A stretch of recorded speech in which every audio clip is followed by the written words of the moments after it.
A paz do Senhor Jesus, igreja. Amém. Que alegria poder estar aqui nesse culto, nessa noite. Como já pude sentir a presença de Deus aqui nessa casa.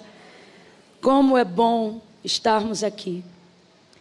Não é sempre que nós temos a oportunidade de sermos tão assertivos como quando escolhemos estar na casa de Deus. Quando você está na casa de Deus, você está no lugar certo, na hora certa, fazendo a coisa certa. E qual é a possibilidade de, fora da presença de Deus, a gente conseguir ser tão assertivo e ser tão intencional dessa maneira? Como assim, Camila? Estando na hora certa, no lugar certo, fazendo a coisa certa. E isso faz a gente entender por que Davi dizia: mais vale um dia nos teus átrios do que 1000 em outra parte. É melhor estar às portas da tua casa do que habitar nas tendas da impiedade. Você consegue compreender o quão assertivo você foi hoje? Não existe outra geografia, não existe outra condição que nos coloque num lugar de tanta assertividade como quando estamos cultuando ao Senhor. Você compreende que é um privilégio você estar hoje aqui? Se você compreende isso, diga glória a Deus. Diga graças a Deus. Olha para quem está do teu lado e diga assim: se acertou, hein? Oh, meu Deus, compartilha com ele, com ela essa verdade. Diga: você está no lugar certo, na hora certa, fazendo a coisa certa. Camille, isso é bom, isso é maravilhoso. Significa que tudo que estava para dar errado vai se endireitar, porque você está no lugar certo, na hora certa, fazendo a coisa certa. Até o que era para dar errado, acredite, vai dar, porque você está na presença de Deus, buscando o Senhor, né? Como é bom estar aqui. Deus abençoe. Pastor Jorge Linhares, é uma alegria poder retornar a essa casa, poder ver de perto o seu pastoreio e perceber um dos maiores selos que eu acredito que são um dos maiores selos ministeriais da vida de alguém, que não é o patrimônio que essa pessoa ergue, não é o status nem a fama que ela desenvolve. Quando eu digo fama, eu falo reconhecimento como consequência da utilidade com que você serviu o reino, mas é aquilo que a gente vê na sua vida, lhe vendo aqui em atividade plena, em exercício pleno, na obra de Deus, que é a bênção da longevidade. Só o tempo, irmãos, isso já foi mencionado aqui, eu só quero corroborar. Só o tempo é que realmente confirma quem é, quem não é, quem vem, a que vem, o porquê está, né? E o ministério do pastor Jorge, ele é selado por essa bênção da longevidade. E é uma honra poder estar aqui e ser ministrado. Já chorei tanto sentindo a presença de Deus aqui. E eu digo isso: Senhor, é isso que eu quero para a minha vida. Poder ministrar e que as pessoas sintam a Tua presença durante todos os anos da minha vida. E é isso que a gente sente quando o Senhor ministra, pastor Jorge. Deus abençoe, viu? Abra comigo a sua Bíblia, igreja, no Evangelho de Jesus. Segundo escreveu João, capítulo de número 1. Evangelho de Jesus, segundo escreveu João, capítulo 1. Oh, glória a Jesus!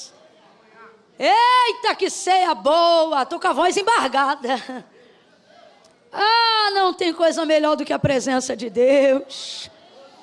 Fica entupido não, tá, irmão? Não fica entalado não. Sentiu a presença da glória, que é para não ficar engasgado. Oh, Jesus, que presença santa. Quem encontrou? João, capítulo de número 1. Diga amém. Vamos ler dos versículos, do versículo 1 ao versículo 5. Diz assim o texto: no princípio era o Verbo, e o Verbo estava com Deus, e o Verbo era Deus. Ele estava no princípio com Deus. Todas as coisas foram feitas por meio dele, e sem ele nada do que foi feito se fez. Nele estava a vida, nele estava a vida. Vem comigo e diga nele. Diga nele. Isso. Nele estava a vida, e a vida era a luz dos homens. E a luz resplandece nas trevas, e as trevas não prevaleceram sobre ela. E você diz amém. Em algumas versões, o versículo 1 do capítulo 1 vai estar escrito assim: no princípio era a palavra, e a palavra estava com Deus, e a palavra era Deus. Então você entende que verbo é palavra e palavra é verbo. Vamos lá de novo? Então você entende que dentro desse contexto, o que João está dizendo é que o verbo nada mais é do que a palavra de Deus sendo manifestada. Logo, verbo, o significado de verbo é palavra, e a palavra é o verbo. E aí, no contexto que João está usando aqui, ele está usando isso para iniciar a narrativa biográfica de Jesus Cristo. E ele vai fazer isso de um jeito muito diferente dos outros que tiveram o mesmo período de convivência, que andaram com ele, que o conheciam tanto quanto João. Mas todos os outros que vão iniciar a biografia de Jesus, nos seus livros, eles começam de um jeito diferente. Eles começam falando sobre Gabriel, por exemplo, o mensageiro. Eles começam falando sobre a maneira como Maria recebeu e como ela passou a gerar pelo Espírito Santo, coberta pelo poder do Altíssimo, para que viesse dar a luz ao Filho de Deus, mesmo não tendo relação com homem algum.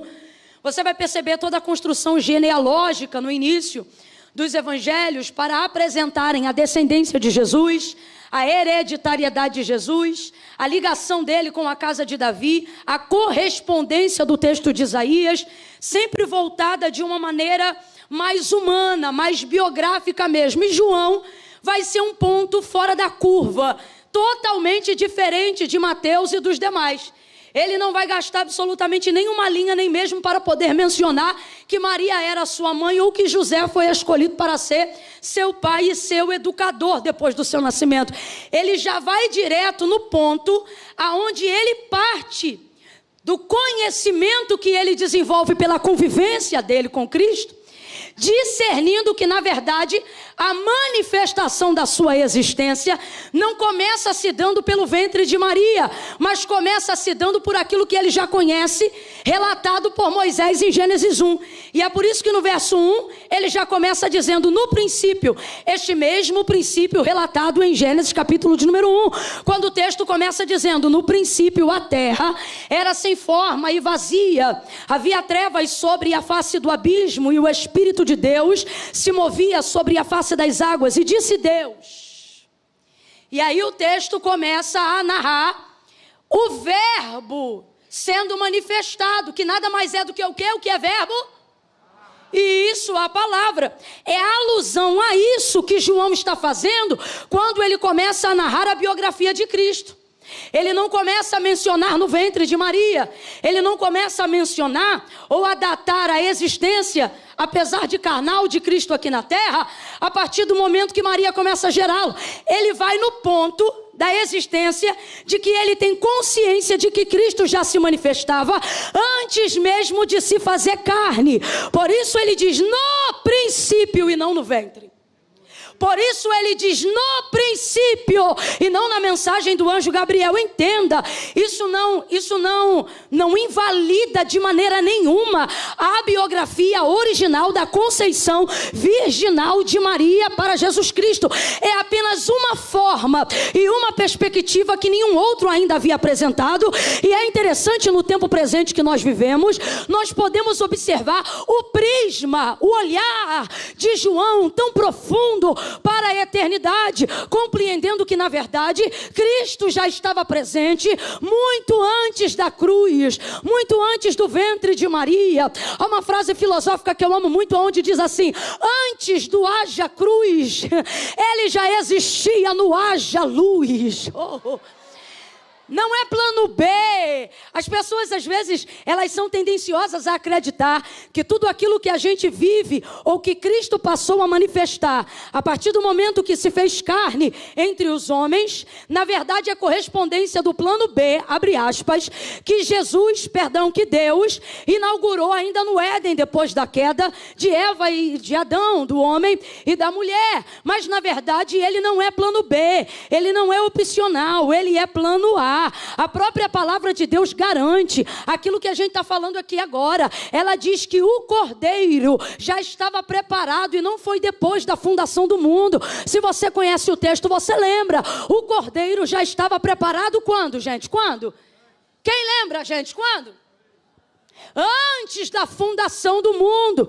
Então por isso que é uma forma de João ver, é um prisma interessante, e é propício nessa noite a gente debruçar sobre esse texto, porque ele vai colocar todo o poder de Deus, que é revelado e manifestado em Cristo, dizendo que ele é revelado desde o princípio, pela manifestação da sua palavra. Camille, por que isso é diferente para a aplicação dos nossos ouvidos hoje, daquilo que você está falando? Porque quando você absorve esse entendimento, você também absorve com ele o entendimento de que se você tem posse dessa palavra, tem posse desse Deus. Se você tem posse desse Deus, tem posse do Filho que ele enviou ao mundo.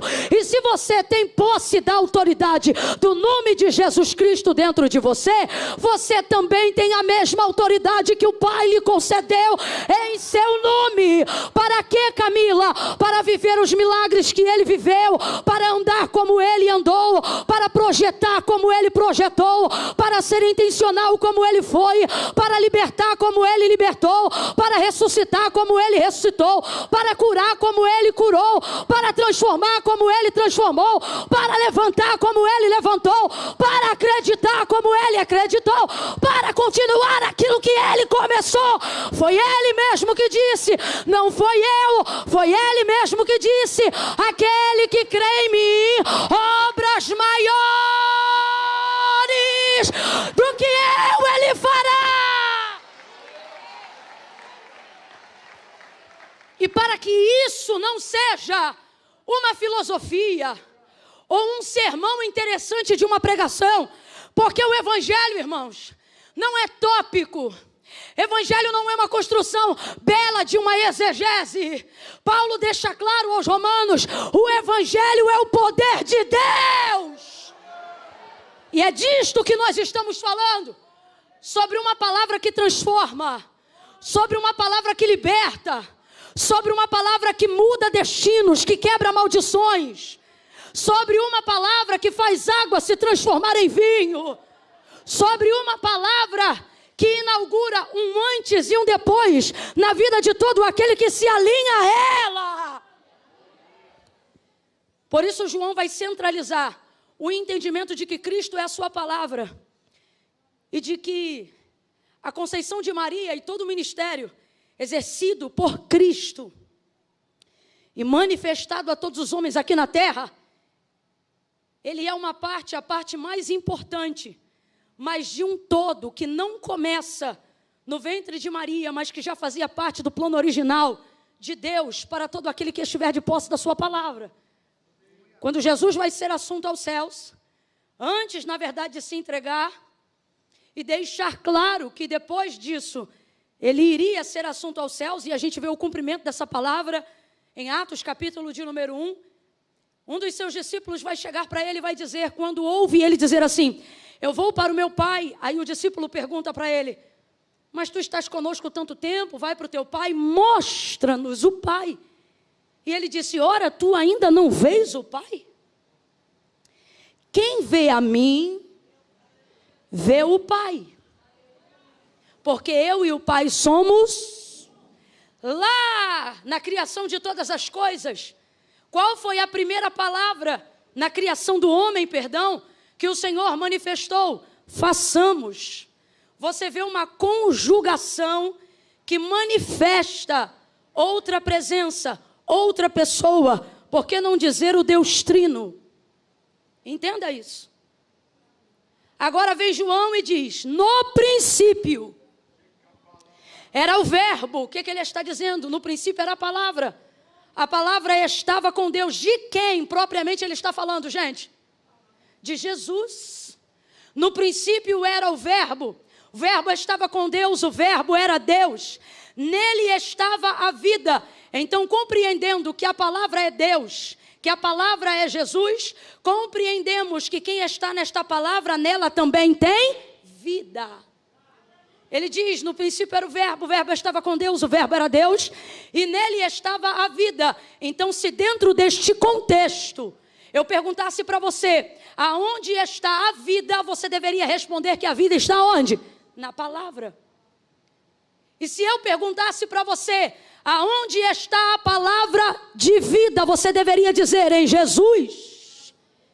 Porque entenda, isto tudo é a mesma pessoa e tem o mesmo propósito, apesar de agirem de tempos e em formas diferentes. Quem está entendendo até aqui, diga amém. Por exemplo, Jesus, quando vai converter, salvar a vida de Saulo no caminho de Damasco, Atos capítulo de número 9, ele se manifesta de uma maneira, ele se manifesta em luz. Completa para mim, para eu ter certeza que você está acompanhando. Ele se manifesta em? O texto diz que Saulo já tinha cartas de autorização para levar presos alguns que eles consideravam serem discípulos de uma seita, mas na verdade eram discípulos do Evangelho de Cristo. E foi até Damasco a fim de conduzi-los presos e levá-los a Jerusalém. Só que subitamente, diz o texto, no caminho de Damasco ele foi cercado por um forte resplendor de luz. Quem era aquela luz? Quem lembra? Quem era aquela luz? Jesus. Jesus se manifestou em luz. Completa aí para mim, por favor. Jesus se manifestou em? Jesus se manifestou em? Jesus se manifestou em luz. Não se manifestou de nenhuma outra forma. Por quê? Porque ele sabe que precisava atravessar as trevas mais densas do mundo. Quais são as trevas mais densas do mundo?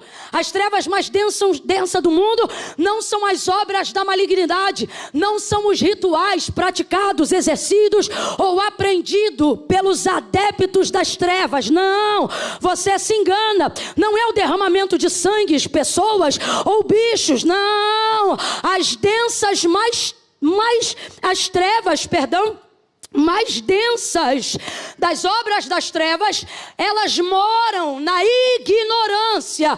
Por isso todo o restante que você vê de obra carnal, de obra maligna, vai ouvindo aí, prostituição, pedofilia, vícios e etc, de tudo aquilo que vem para manifestar a obra do diabo, que é matar, roubar e destruir. Veja, tudo isso é secundário. A prioridade de trabalho de Satanás está em cegar o entendimento do homem. Inclusive é o próprio Jesus que vai deixar isto claro. Que ele vai dizer sobre isso? O príncipe deste século ensinou eles a serem viciados de droga? Não. O príncipe desse século ensinou eles a adulterarem? Não. Porque tudo isso é obra da carne. Ninguém precisa ensinar pra gente. É só a gente dar vazão à carne que ela desenvolve a consequência de sua natureza caída. Então o diabo não trabalha propriamente aí. Ele só consegue se realizar nisso quando entra a tua parceria dentro disso. Qual é a obra prioritária de atuação do império das trevas? A cegueira no entendimento. É por isso que a própria palavra de Deus vai dizer, o príncipe deste século, o que ele está trabalhando? Ele fez o quê? Olha o que diz o texto. Porque o príncipe deste século lhes cegou o entendimento, para que eles não cheguem ao conhecimento da verdade. Por quê que ele quer que o nosso entendimento esteja em ignorância? Porque foi o próprio Jesus que também deixou claro, conhecereis a verdade e a verdade vos libertará. Satanás, escute isso, Satanás, para cativar alguém, para tornar esta pessoa prisioneira, para tornar esta alma cativa, ele precisa cegar o entendimento, te fazendo não acreditar em tudo aquilo que Deus revela sobre o seu filho e que o seu filho revela sobre si mesmo. Jesus, por exemplo, em alguns sermões vai apresentar o que parece um bordão de pregador, mas não é um bordão de pregador. Ele vai pregar e ele vai dizer assim, em verdade vos digo, em verdade vos digo. Quem já leu isso em algum sermão ministrado por Jesus? Ele começa a falar e antes de entregar o conteúdo do que quer dizer. Ele diz: em verdade vos digo. O que isso significa? Ele está dizendo: o que eu falo é verdade, e eu sou a verdade que eu falo. O que ele está dizendo? A verdade que eu sou é a verdade que eu falo, porque eu sou a verdade que falo e faço a verdade que falo. Eu sou. Ele está dizendo: eu e a verdade somos uma coisa só. Deixa eu te contar um negócio. E se nessa noite eu te dissesse que a verdade que o mundo quer esconder de nós não é uma história? Eu queria que você fosse boca de Deus para alguém aí agora. Diga assim para essa pessoa: a verdade não é uma história. Diga para ele assim: a verdade é uma pessoa. A verdade é Jesus Cristo. A verdade não é uma narrativa. A verdade não é uma historinha. A verdade é uma pessoa. A verdade é Jesus. Por que ele aparece para Saulo em luz?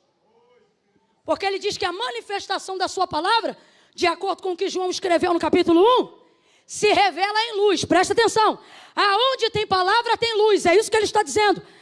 A ignorância de Saulo não estava baseada, por exemplo, em ritos da malignidade, como eu acabei de exemplificar aqui entre nós agora. Não, pelo contrário, ele pertencia ao que depois ele vai chamar de seita, de um dos costumes mais rigorosos daqueles que defendiam Jerusalém e Israel. Na verdade, ele era um religioso. Veja, não havia nele nenhum comportamento imoral. Inclusive a perseguição dele em relação aos cristãos não era deliberada pela maldade, mas é porque ele acreditava que estava fazendo a coisa certa. Então compreenda.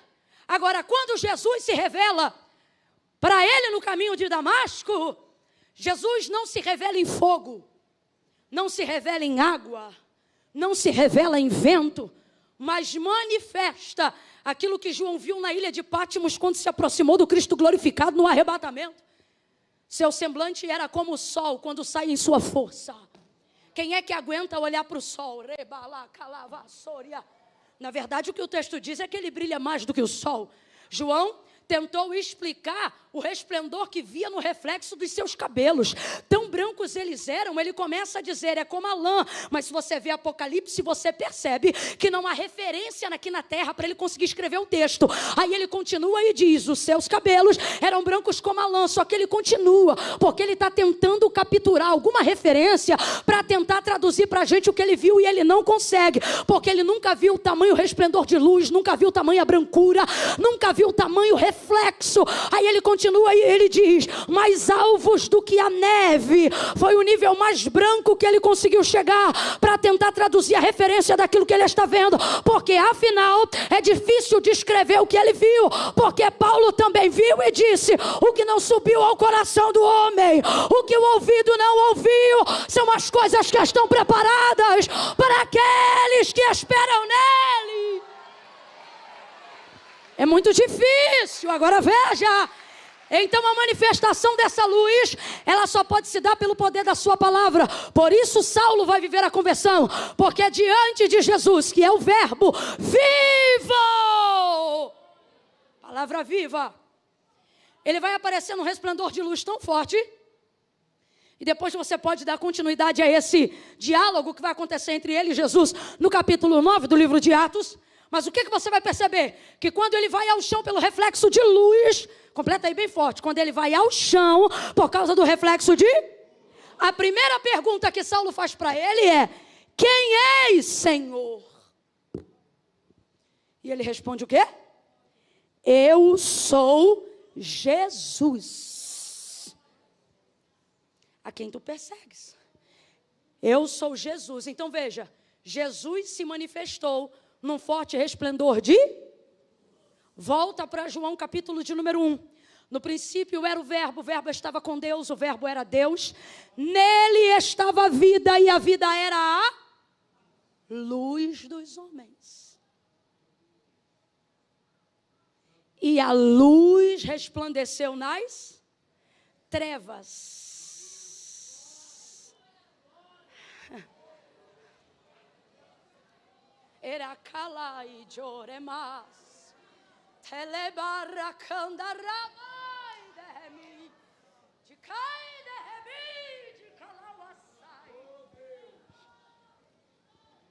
As maiores trevas que querem predominar sobre a terra habitam na mente humana, atuam na mente humana. Satanás quer cegar o teu entendimento para que você não chegue ao conhecimento da verdade. Só que há uma esperança. Oh, eu acho que você não me ouviu, eu vou dizer de novo. Há uma esperança. E a palavra de Deus é tão clara sobre ela. Ele diz: Cristo em vós, esperança da glória. Há uma esperança. Aonde mora a esperança? Na palavra de Deus. Quem é a esperança? A pessoa de Jesus Cristo. Para isto se manifestou o Filho do Homem, para desfazer as obras do maligno, as obras do diabo. Só tem uma pessoa que é capaz de capturar um entendimento que foi manietado pela ignorância de Satanás. E quem é, Camila? É a palavra de Deus. Só há uma maneira de revelar verdadeiramente ao mundo, seja como igreja e seja como cristão, a verdade de quem é Jesus. Como, Camila? Manifestando a sua palavra. Vem comigo, redobra a atenção. João capítulo de número 15, Jesus vai deixar muito claro aos seus discípulos e a todos nós. Ele diz assim: o meu pai é o agricultor, eu sou a videira, vocês são as varas. Toda vara que estando em mim, essa dá fruto, eu podo para que ela dê ainda mais fruto. Mas toda vara que estando em mim e não dá fruto, eu corto e lanço no fogo. Eu vou repetir, presta atenção. Meu pai é o agricultor, eu sou a videira, vocês são as varas. Então quem são as varas? Quem são as varas? Isso. Quem é o agricultor? Quem é o agricultor? Quem é a videira? Aí ele diz: toda vara que estando em mim dá fruto, eu podo para que ela dê mais fruto. Mas toda vara que estando em mim não frutifica, eu corto e lanço fora para ser queimada no fogo. A primeira pergunta que você deve se fazer é: se a videira é uma só, se o agricultor é o mesmo, se todos estão plantados na mesma terra, se todos estão enxertados no mesmo caule, se todos estão recebendo a oportunidade igualitária dos mesmos nutrientes, a mesma água, o mesmo cuidado, a mesma palavra, a mesma oportunidade, por que é que tem varas frutificando e outras não, se ambas estão em Cristo? É a primeira pergunta que você tem que se fazer. Se ambas as varas... Agora eu te pergunto, Cristo falha? Tá, eu não sei, eu achei esse não fraco. Diante de quem eu estou falando? Não estou falando de mim? Cristo falha? É assim. Cristo erra? Cristo engana? Não. Porventura Cristo mente? Não. Porventura Cristo segrega? Não. Então como pode varas, ambas enxertadas na mesma videira que é Ele, mas umas frutificam e as outras não? Ele mesmo vai explicar como isso acontece. É só a gente dar atenção ao texto. Ele vai dizer assim: estai, pois vós em mim, e se as minhas palavras permanecerem em vós. Olha o que ele está explicando. A diferença da vara que frutifica e da não frutifica. Quantas estão nele? Quais as varas estão nele? Se você está entendendo, você vai dizer: todas. A que frutifica e a que não frutifica. Então eu vou te perguntar de novo. Quais varas estão nele? Quais varas estão nele? Agora tem uma outra pergunta que dá a resposta que a gente precisa. E ele está em todas as varas? Não. Porque não é sobre o quanto a vara está nele, mas é sobre o quanto ele se identifica na vara. E só há uma maneira, eu vou repetir isso aqui. Todas as varas estão nele. Todas as varas estão nele. A que frutifica e a que não frutifica. Todas as varas estão nele. Mas aonde há correspondência Aonde a identificação, qual é a vara que frutifica? Não é apenas a que está nele, porque a outra que não frutifica está também, mas é aquela que permanece nele. Aí ele explica, ele sai da linguagem poética da agricultura e ele vai direto no cerne da questão. Estai em mim, e as minhas palavras, se elas estiverem em vocês. Então olha o que ele está dizendo. O Pai só vai identificar reconhecimento e correspondência não apenas quando ele vê você em mim, mas quando ele me vê em você. Eu vou falar bem rasgado que é para todo mundo entender. Há diversas maneiras de sentir Deus. Diversos públicos podem entrar aqui nessa noite, adorar a Deus e através da canção ou até da pregação da palavra, sentir a presença de Deus, chorar e se derramar. Mas o que determina quem frutifica de quem não frutifica não é quem sente, é quem decide diante daquilo que ouviu. É quem vai receber e vai guardar aquela palavra e vai viver aquela palavra. Eu vou repetir, vai viver aquela palavra. Eu vou repetir, vai viver aquela palavra. Eu vou repetir, vai viver aquela palavra. Se você viver esta palavra, Cristo viverá em você. E aí o poder de Deus se manifesta. Por quê? Porque Deus só reage à sua palavra. Guarde essa chave. Deus só reage à sua palavra. Guarde essa chave. Deus só reage à sua palavra. Agora responda para mim. O que provoca a reação de Deus? A sua palavra. A palavra dele. Por isso Jesus continua em João 15 e vai dizer assim: é tudo que pedirdes ao Pai em meu, que sou o verbo, que tenho a palavra, ok?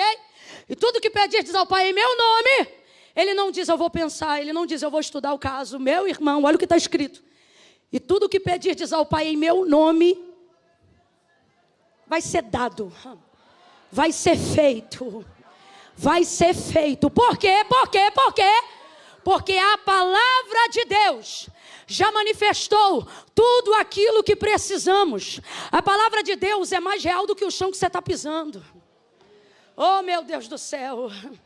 Deixa eu ver se você sente a solidez que está debaixo dos seus pés. Veja se está firme aí o suficiente.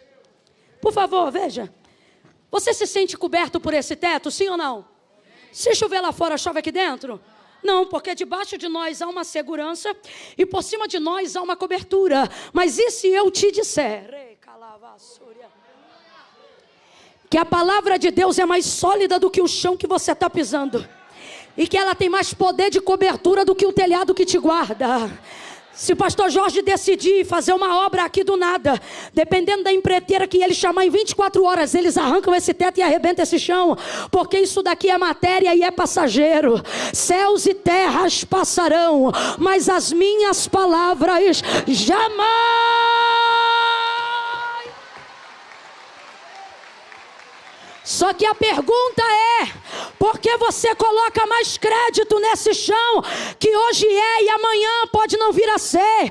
Por que você coloca mais crédito na cobertura de uma casa alugada ou de uma casa própria que está suscetível a qualquer embaraço ou circunstância adversa da vida e fica tratando a palavra de Deus como se fosse um sentimento, como se fosse uma coisa abstrata, como se fosse uma coisa passageira? Pedi e não recebeis, porque não conheceis o poder de Deus e nem das Escrituras. Vocês não conhecem o poder que está nela. Sabe o que ele está dizendo? Quem conhece a palavra se relaciona com a manifestação do poder. Por quê? Porque a maneira de Deus revelar poder é por intermédio da sua palavra. Igreja boa é igreja na palavra. Crente bom é crente que ora a palavra. Hino bom é hino que ressalta a palavra. Quer vitória na tua vida? Cante a palavra, pregue a palavra, ore a palavra, porque Deus se responde ou corresponde com a sua palavra. Escute isso. No princípio era o verbo estava com Deus, o verbo era Deus. Nele estava a vida era a luz dos homens. No princípio era o verbo estava com Deus. O verbo era Deus, nele estava a vida e a vida era a luz dos homens. Então a vida está na palavra. Palavra de Deus, tudo o que eu preciso manifesta. Volta para Gênesis capítulo de número 1 para a gente entender com ainda mais aperto, mais intimidade o que João está falando. Quer ver? No princípio a terra era sem forma e vazia. No princípio a terra era sem forma. Havia trevas, havia o quê? Havia o quê? Não diz havia escuridão. A colocação hebraica aponta para trevas. Camille, tem diferença? Tem. Não está falando apenas sobre ausência de luz. Ouça isso. Havia trevas sobre a face do abismo. Até porque já havia havido precipitação. Sim ou não? Havia trevas sobre a face do abismo e o Espírito de... Quem lembra? O Espírito de... Ah lá, ó. Esse pessoal da mídia aí não é brincadeira não. Eu nunca tive diante de uma mídia tão dinâmica. Todos os textos que eu mencionei, eles colocaram ali. Ainda bem que eu não errei nenhum hoje, graças a Deus. Todos. Palmas para a mídia. Chega que é para eles não ficarem vaidosos. E o Espírito de Deus não é o Espírito das trevas, é o Espírito de... É o Espírito de... Se movia sobre a face das águas. Então vou te perguntar, é uma questão racional. Quem está se movendo sobre a face das águas aonde está em trevas? O Espírito de Deus, não é o Espírito das trevas, não? É o Espírito de... Primeira verdade sobre princípio de atuação divina. Não há lugar que Deus não entre. Para ele, como disse Davi, trevas e luz são a mesma coisa, porque nada se esconde diante do seu olhar. Deus não tem medo do escuro, Deus não tem medo do inferno, Deus não tem medo de obra maligna. Ele trafega onde Ele quer, do jeito que Ele quiser. Ele está respaldado, porque toda a Escritura está em seu nome. Por isso Ele vai dizer em Jó, capítulo 41, verso de número 11, quem primeiro me deu para que eu haja de retribuir. Tudo que está debaixo do céu é meu. Tudo que está debaixo do céu é meu. Não tem lugar que Deus não entre. Não tem lugar que impeça a chegada dele. Se Ele quiser, Ele entra assim no prostíbulo, na boca de fumo. Aonde Ele quiser, Ele entra. E ninguém pode impedir a sua entrada em lugar nenhum. Tudo é dele. Oh, aleluia! Aleluia! Aleluia! Glória a Ele! Oh glória! Oh glória! Segunda coisa. Ele está se movendo, não está parado. Veja, veja, veja. O Espírito de Deus está se movendo, mas não está fazendo nada. Pode olhar o texto. Está aí, ó. Se movia sobre a face das águas. Está se movendo, mas está realizando alguma coisa? Está se movendo, mas está transformando alguma coisa? Está se movendo, mas está trazendo à existência alguma coisa?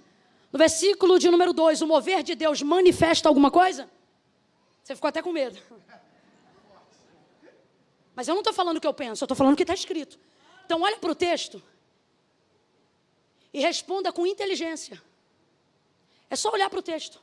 No versículo de número 2 do capítulo 1, na criação dos céus e da terra, o texto diz que é o Espírito de Deus que está se movendo. O Espírito de Deus está em movimento. Vem de novo que eu estou percebendo que você está com medo.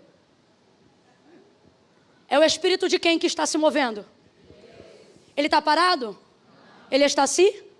Então responda, Deus está em movimento, sim ou não? Sim. E esse mover é de Deus, sim ou não? Sim. Só que Ele está fazendo alguma coisa? Não. Então vou perguntar de novo. Olha para o versículo 3. No 2, tem mover, sim ou não? Sim. Mas tem realização? Não. Tem transformação? Não. Tem criação? Não. Tem sol, céu, lua, estrela, luz ou qualquer outra coisa? Mas no verso 3, tudo começa a passar a existir. E qual é a diferença? Se o Deus é o mesmo. Está escrito. Tem uma coisa que está escrito no verso 3, que não está escrito no 1. Tem uma coisa que está escrito no verso 3, que não está no 2. É o quê? vem antes. Vem antes. Porque se só eu escrevendo haja luz, não acontecia nada. Vem antes. O que tem no verso 3 que não tem no 2 e nem no 1? Alguém já entendeu? Vou perguntar de novo. O que tem no verso 3 antes do haja luz? Porque haja luz não brota. Alguém precisa... Que tem no 3 que não tem no 2? Que tem no 3 que não tem no 1?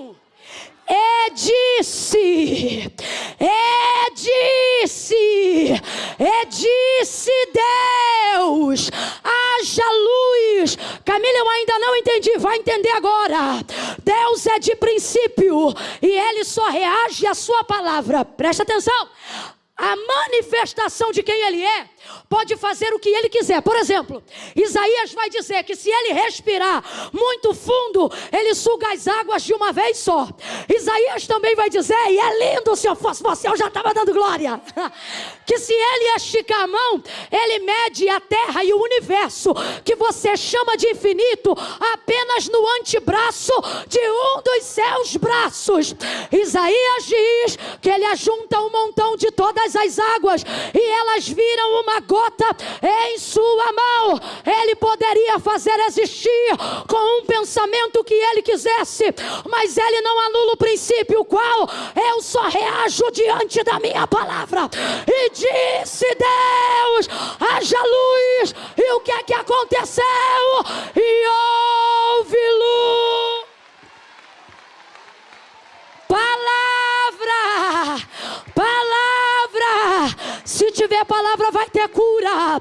Se tiver palavra vai ter libertação. Se tiver palavra vai ter avivamento. Se tiver palavra vai ter arrependimento. Vai ter arrependimento. É a palavra de Deus. Volta para João 1. Cala, chora. É a palavra. Não é Camila, não é a Assembleia de Deus, não é a Batista, não é a Presbiteriana, amo todas, mas é a palavra, é a palavra, é a palavra, é a palavra. Nela está a vida, nela está a luz dos homens, nela está o que o mundo precisa.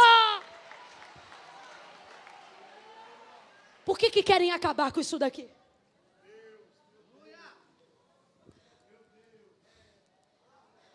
Você está de brincadeira achando que isso aqui é um livro? E é só um livro? Se isso aqui é um livro, por que você entrar na Coreia do Sul? Do Sul? Do Norte, obrigada. Se entrar na Coreia do Norte, você é preso. Engraçado, se eu entrar lá com um pequeno príncipe, ninguém me agarra. Então não vem me dizer que isso aqui é só um livro. Se eu entrar com isso daqui, perdão pela expressão, isso daqui, mas é só para confrontar o pensamento de alguém que olha e diz, isso é um livro escrito por homens. Tecladista, me ajuda aqui para a gente terminar junto, que vai começar a dar para engolir seco. Vem para cá para me ajudar, por favor. Baterista, vem também, que é para a gente fechar junto aqui. Por favor, por gentileza. Se isso aqui é só um livro, por que eu não posso pregá-lo abertamente na China? Por quê? Se isso aqui é só um livro, se isso aqui é só um livro, por que nas bibliotecas da Alemanha, da Polônia, ele foi o primeiro a ser buscado por Hitler para ser queimado? Por que ele escolheu este para ser o primeiro para ser queimado? Se isso aqui é só um livro, por que apedrejaram Estevão, se ele só estava reproduzindo aquilo que Moisés já havia dito e aquilo que Abraão já havia vivido? Ebacana sehemi de calabaia suricandehemi rebaracandaramai. Não querem destruir, abre aspas, os crentes.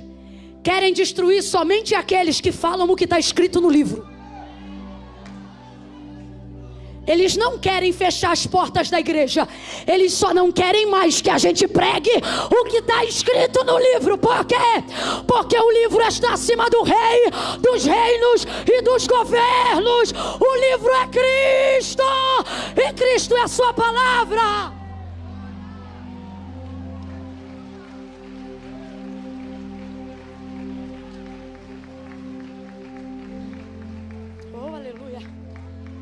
Segura só um pouquinho. Pra gente encerrar aqui, ó. Tem mover? Tem Deus, mas não tem manifestação de? Tem mover? Tem Deus, mas não tem manifestação de? Pode ter mover, pode ser de Deus. E olha que é uma pentecostal que está falando. Eu entendo de mover. Brincadeiras à parte, preste atenção. Pode ter mover, pode ser de Deus. Mas se não tiver manifestação de, não muda nada.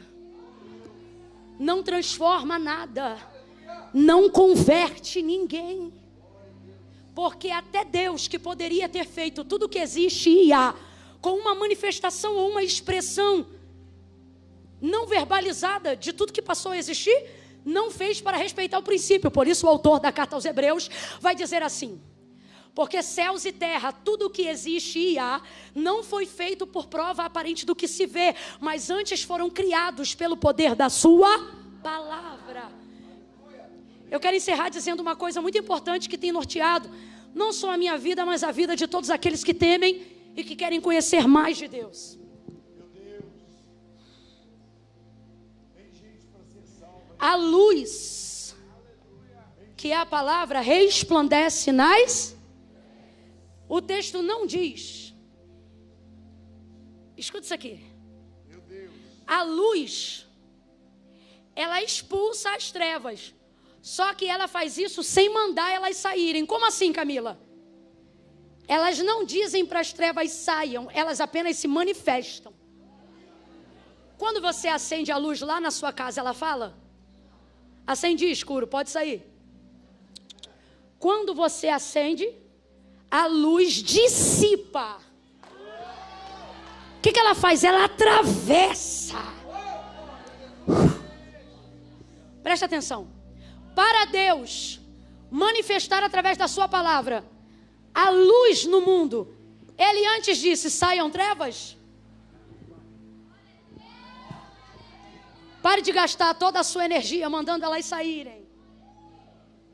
Use a sua energia manifestando a palavra de Deus. Você sabe por que o mundo está irado com essa nova temporada de homens e mulheres ousados e corajosos na defesa, ou melhor, no testemunho de Cristo? Porque nós não estamos dizendo apenas saia. Não. Nós estamos apenas manifestando aquilo que a palavra de Deus já disse. E isso é o suficiente para que eles fiquem polvorosos. Eu vou te dar um exemplo. Jesus é tão, e de fato o é, a manifestação da palavra, que se liga nisso daqui. Quando ele chegou em Gadara, ele não precisou procurar demônio nenhum. O que aconteceu? Quem lembra? Foi eles que foram até ele. Lembra o que eles falavam? Já vieste nos atormentar. Se Jesus fosse uma pessoa comum, acho que ele ia dizer: mas eu não falei nada. Não precisa a tua presença, a tua vida, o que tu carrega, quem você é. Ah, Camila, mas aí é Jesus. Não, não é só Jesus. Ele nos deu esta autoridade debaixo da sua palavra. Ele não olhou pra a gente e disse: vocês são um estalinho. Ele não olhou pra a gente e falou: vocês são uma bombinha. Ele não olhou pra a gente e disse: vocês são um entretenimento gospel. Ele não olhou pra a gente e disse: vocês são o fantoche da república. Não, ele olhou pra gente e disse: vós sois o sal da terra e a luz do mundo, e a luz resplandece nas trevas, e as trevas não prevalecem contra ela. As trevas não prevalecem contra ela. As trevas não prevalecem. Elas não prevalecem. Guerreiam, mas não prevalecem. Brigam, mas não prevalecem. Oh!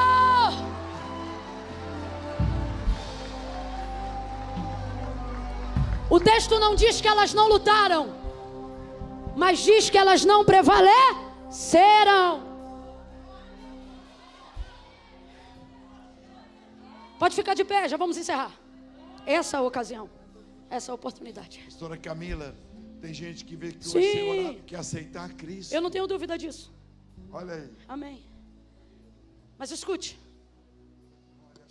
A luz resplandece nas trevas e ela dissipa as trevas. Então veja, não é sobre você falar somente Cristo. Mas a sua fala tem que traduzir todo o seu estilo de vida. Aí você não vai só falar, você vai manifestar a luz de Cristo. Veja, e disse Deus: haja luz, e houve luz. João 1. No princípio era o verbo estava com Deus, o verbo era Deus, nele estava a vida era a luz dos homens. E a luz resplandeceu nas trevas, e as trevas não prevaleceram contra ela. Então eu vou perguntar de novo: está dizendo que não lutaram? Está dizendo que não guerrearam? Está dizendo que não tentaram? Não, teve isso tudo, mas no final não prevaleceram, não venceram. Eu quero que você entenda nessa noite que aconteça o que acontecer, veja o que você vier na mídia, é a tentativa de uma história que a gente já conhece o final. Então não reda o pé do cristianismo que você serve. Quem conhece o final da história não sai da frente da batalha. Quem conhece a palavra, ei, crente não tem medo do diabo e nem da sua perseguição. É por isso que a orientação é: se for obra da carne, foge. Se for obra da carne, foge. Fugir das tentações da carne. Agora, sobre o diabo, a palavra é muito clara: resistir. E ele fugirá de vós. Camila, eu não estou entendendo. Resista pela tua família. A droga sai, o filho fica. A bebedice sai, o marido fica. Oh, as trevas saem, a família fica. O divórcio vai bater em retirada. O casamento fica. Resista. Resista. Qual é a única maneira de resistir? Pela palavra. Não tem outro jeito. Não tem outro jeito. Agora, Camila, de que maneira esta palavra ganha vida e poder em mim? Fazendo o que disse Jesus: estai, pois, vós em mim, e as minhas palavras em vocês. Muitas pessoas gostam do culto, da igreja, da presença de Deus. Só que elas ouvem a palavra, mas não deixam a palavra entrar para mudar seus hábitos. Se alguém conseguir me trazer um copo e uma jarra de água agora, eu vou mostrar isso visivelmente como é. A gente conseguiria alguma jarra lá dentro transparente? Transparente? Pode ser.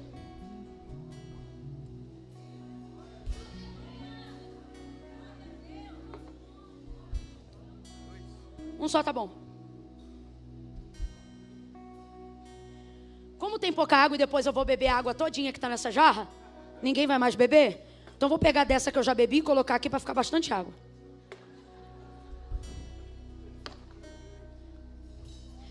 O copo somos eu e você.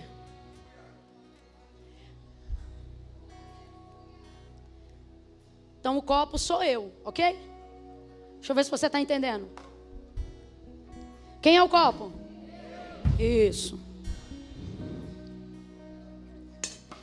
A jarra bem maior, grandona, só para tipificar, tá? Ele jamais caberia aqui dentro. A jarra é Deus, fonte de tudo, inesgotável. Dele, nele, por ele, para ele, tudo por intermédio dele. Sem ele, nada do que foi feito se fez. Aí vamos lá. Ele é o que eu preciso, ele é o que eu tenho, ele é quem amo, ele é quem eu desejo, ele é tudo. Nele eu quero frutificar, nele eu quero florescer.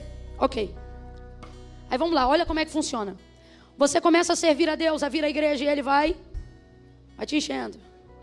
Você vai amando, vai conhecendo e vai cumprindo o que diz a palavra sobre como se conhece ele. Não apenas conhecendo, mas prosseguindo em conhecê-lo. Aí ele vai te enchendo. Camila, eu quero mais de Deus. Camila, eu quero mais da palavra. Camila, eu quero ser cheio do Espírito Santo. Camila, eu quero falar em línguas. Eu quero os dons de Deus. Eu quero isso, eu quero aquilo. Deus, eu quero a tua presença. Eu amo a tua presença. Eu me deleito em ti. Deus me enche. Deus. Depois que já está cheio, o que começa a acontecer? Deus. Ok, mas ainda não acabou. Você olha para isso daqui e você pensa assim: que extraordinário, que maravilhoso. Mas e se eu te disser que ainda não é o que Ele quer fazer? Eu não vou falar muito, mas quem puder entender, entenda. Você pode começar e ficar assim, mas o desejo dele é que você o anseie tanto, que você não se torne mais apenas o receptáculo de quem ele é. O que ele quer é isso aqui. É isso que ele quer. A oração de Jesus disse isso, pastor Jorge. Ele disse: Pai, eu não os peço que tire do mundo, mas que os guarde no mundo, para que eles sejam um comigo, como eu sou um com você. Ele não quer que você seja dois, Ele quer que você seja um. Camila, eu não entendi. Aonde você entrar, Jesus entra através da tua vida. Aonde você tocar, Ele toca por intermédio das suas mãos. Quem está ouvindo, eu posso ouvir um amém, posso ouvir um glória a Deus, posso ouvir um graças a Deus. Vai funcionar assim, debaixo dessa palavra, que é Ele. Vou contar de 1 a 3 agora. Quando eu disser 3,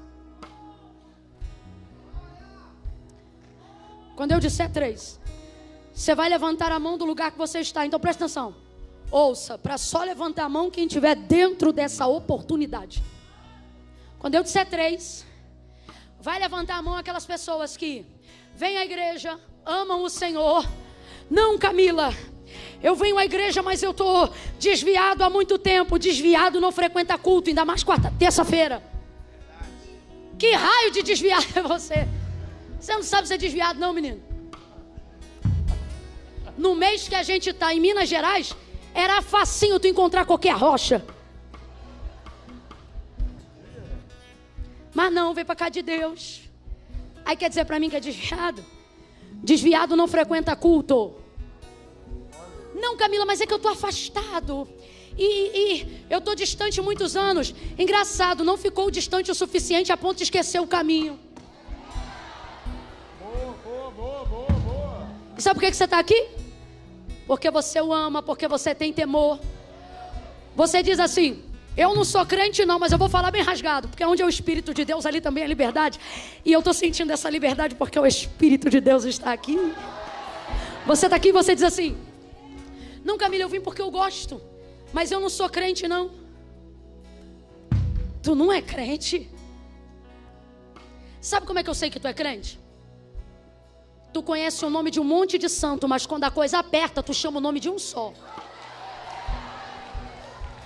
Vou mais, hein? Camila, se eu sou crente, eu não preciso tomar decisão. Precisa. Porque nem todo crente é salvo. Mas todo salvo é crente. Uai, qual é a diferença, Camila? Aí, ó, o mineirês já me pegou, já tô no uai. E qual é a diferença? A diferença é que eu sei que você crê em Deus. Quando a coisa aperta, é para Ele que você corre. E para escandalizar quem é religioso, Deus ainda fala com você. Só que isso não é garantia de salvação.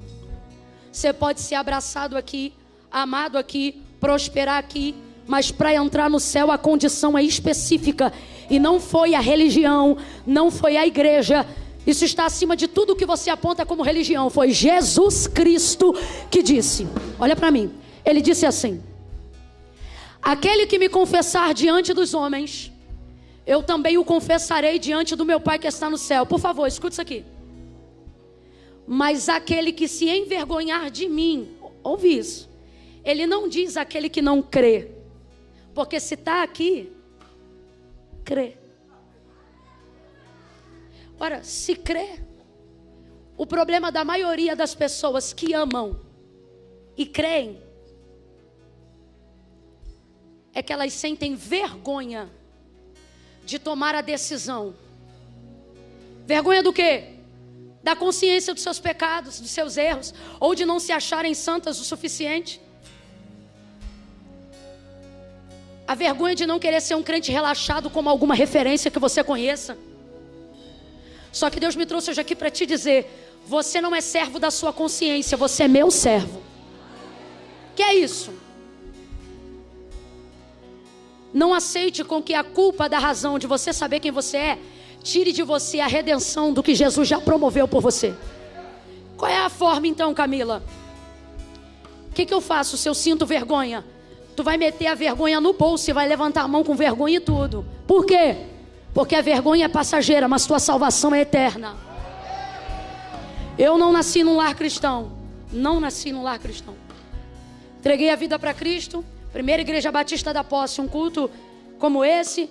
Peguei esse corredor. Eu estava vestida de bermudinha, samba canção, barriga de fora e camisete do Piu Piu, acredita? Tênisinho de camuça, porque meu negócio, pastor Jorge, era o seguinte: esperar o culto acabar para poder ir para o baile. Não, você não vai conseguir ver essa cena. Depois que Jesus paga a dívida, não fica nem lembrança. Mas eu morri de vergonha. Mas eu fui assim mesmo. Porque eu entendi que a vergonha era passageira, mas que a obra de Deus estava só começando. Então não é Camila, não é igreja, foi Jesus. É por isso que eu não posso retirar essa condição só para você ficar confortável. Camila, eu vou ter que levantar a mão? Vai. Vou ficar bem para trás, que é para ver se eu consigo enxergar a maioria. Quando eu disser 3, você que ama ao Senhor, que está na videira, que sente a presença, mas que não viverá a correspondência do reino, se não frutificar, que é o que? Decidir. Vai ter que escolher um lado, meu filho. Vai ter que tomar uma posição hoje. Ai, Camila, mas eu tenho uma situação tico-tico no fubá. Levanta a mão você, tico-tico e fubá. Camila, eu estou com um bagulho que eu tenho que distribuir ainda hoje. Vem você o bagulho. Se o fornecedor tiver aí, pergunta se ele quer entregar a vida para Jesus também. Porque Jesus não disse se arruma e vem. Ele disse: vinde a mim todos vós que estáis cansados, sobrecarregados, oprimidos, e eu vos... Camila, mas eu vou do jeito que eu estou. No caminho ele te ajuda. Mas essa decisão ele não toma por você. Eu conto 1. Igreja Batista Getsemane, comece a orar, sem levantar as mãos, mas comece a orar, comece a orar. Repreenda agora toda a timidez. Manifeste a luz da palavra na intercessão. Comece a orar. Senhor, aonde houver uma alma desejosa de Ti reconhecer hoje, de tomar uma aliança contigo, de se agarrar à Tua palavra, no mundo onde tudo é relativo, aonde tudo é opcional. Senhor, aonde está a alma corajosa que decide se ao Teu lado hoje? Eu conto 2. Camila, sou eu. É para mim que Deus está falando, 2,5. Se é você, prepara para tomar impulso. Quando eu disser 3, você vai levantar a mão bem alto, vai ficar com ela estendida aí no alto. É 1, é 2, é 3. Se é você, levante sua mão. Só quero falar uma coisa. A palavra de Deus diz assim: e se é que ouvirdes, se ouvirdes a voz do Senhor teu Deus hoje, Elias, Samuel, não endureçais o coração. Divino. Olha o que o texto diz: eis que estou à porta. Eu estou aqui parada. E eu não tenho necessidade de esticar esse momento. E nem quem está aqui de pé intercedendo, porque já são salvos. Só que Deus está dizendo assim para mim: calma, porque eu ainda estou batendo na porta. Deixa eu te contar uma coisa sobre quando Jesus bate na porta. A gente pensa assim quando chega uma visita em casa. Me ouça. Se a pessoa chegar, bater na tua porta e a casa estiver virada do avesso, você pensa assim: não posso abrir, minha casa está uma... A gente sente vergonha e a gente pensa assim: primeiro eu vou arrumar, e depois que eu arrumar, eu marco um almoço e chamo fulano.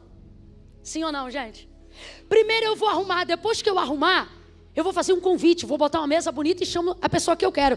É assim ou não é? Jesus está dizendo: mas comigo não.